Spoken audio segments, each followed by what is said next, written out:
somebody. But dare to imagine, what would it take to make this ministry better, more effective, more successful, bear more fruit, whatever success looks like for your group. Dare to imagine something completely different. It may be the ministry that God is calling to you is completely different from what you're doing right now. I can't tell you how many times I've talked to people that say, I just feel stuck. I really want to do something else, but I don't know how to do it. I don't have the resources. I'm scared.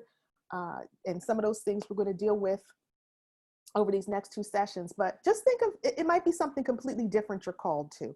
It might be something in a new context. So, Lord, I'm called to do this, but I should be doing it over here, not over here where I'm doing it. So dare to imagine a different context. Maybe it's a different church. Maybe it's a different community. Maybe it's a different city. Maybe it's a different cultural context that you're being challenged to move to. Also, dare to imagine using a different ability or gift that you have.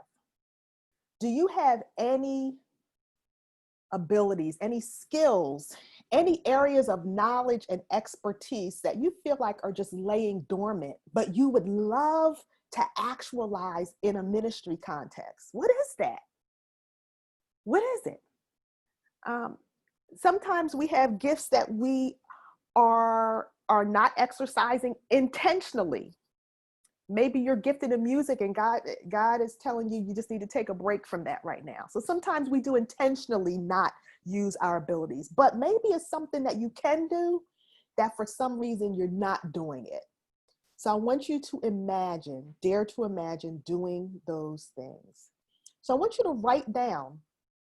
You may have already talked about it in the icebreaker in your small groups. You may have already talked about something that you've maybe fantasized about or dreamed about.